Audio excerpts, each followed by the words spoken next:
Здравейте, абонати на канала kendov.com. Днес ще си говорим за ипотечен кредит за текущо потребление или така нареченият потребителски кредит срещу ипотека.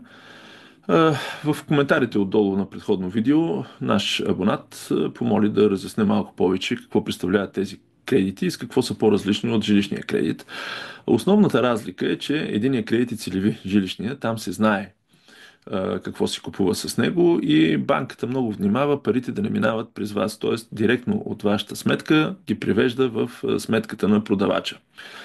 Виж обаче за кредита срещу ипотека, когато става въпрос за потребителски кредит, банката няма такъв контрол върху парите. Той се води нецелеви. И съответно това нещо се отразява в условията.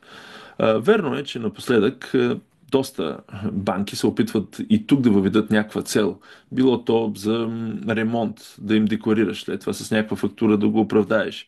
Било то за лечение в чужбина, не дай си Боже. Дали? Било то за да си купиш друг имот на зелено. Това беше много често практика, защото когато купуваш на зелено имот, той предмета на договора още го няма, на предварителния договор. И ти трябва да внесеш някакви пари, не малко, докато стигнеш до Акт 14. Няма къде как да осигуриш толкова много пари. Банката не го финансира, но финансира потребителски кредит срещу ипотека, залагаш нещо съществуващо, взимаш парите и си плащаш вноската по новия апартамент, който ще купуваш на зелено, казахме, докато стигне Акт 14, оттам нататък става вече за ипотекиране.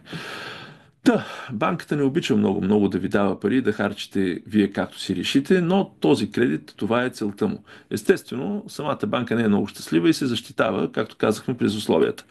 При всеки кредит си има срок, докато при жилищните кредити, когато ипотекираш жилище, което купуваш, срока е до 30 години, по новите наредби на БНБ. Тук банките кредитират до 20. Съответно, след като е по-малък срока, съответно пък вноската ще ви е по-голяма. При по-голяма вноска трябва да докажеш повече доход. Нещата още повече се утежняват по отношение на вноската и от лихвите. Докато в момента жилищните кредити върват някъде около 2,24 до към 2,78, нали, средната лихва за България спрямо отчета на БНБ е 2,5% по жилищен кредит. По кредитите срещу ипотека, нали, потребителските кредити срещу ипотека, положението не е такова. Там лихвите започват от 3,2% до към 3,6%. В тези граници се движат, което още веднъж се отразява на вноската, защото като е по-висока лихвата, съответно и вноската е по-висока, имаме и по-кратък срок. Сега, иначе кандидатстването като процедура е абсолютно същото. Таксите са почти същите. Разликата обаче е, че тук не правите прехвърлителна сделка. Да, правите ипотека, също както при жилищния кредит, но нямате прехвърляне на имот, защото той си остава ваш. Просто върху него учредявате една ипотека. Трябва да знаете, че всички банки напоследък, една информация така като бонус, а, всички банки напоследък искат да въведат отстъпки, когато ипотекираното жилище отговаря на енергиен клас за енергийна ефективност А или А+. Ако трябва да бъда честен, не съм съвсем запознат с тези класове, как точно се изчисляват, но всяка сграда вече има така наречен енергиен паспорт и дават документ при нейното построяване за енергийния клас. Този енергиен клас ви дава определени отстъпки а, а, в банката, когато кандидатствате за кредит, отстъпки от таксите. Сега, отговорността. Отговорността е също като нормалния кредит. Може да отговаряте с нормалния жилищен кредит, може да отговаряте с цялото имущество, може да отговаряте с само до размера на ипотекирането. Тогава лихвите стават още по-големи, сроковете още по-къси. Мисля, че такива кредити няма.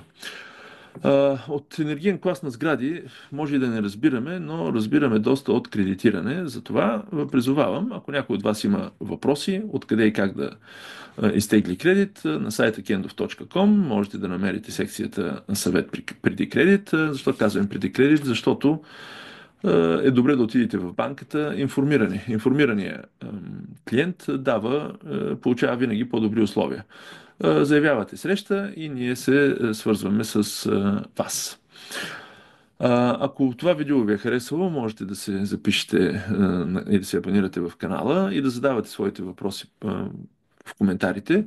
Както казах, на някои от тях ще мога да отговоря, на други няма да мога. Но това, което трябва да научите от това видео е, че потребителски кредит срещу ипотека е с по-къс срок, с по-висока лихва и с по-малък контрол върху целта за харчене на средствата, за която се тегли.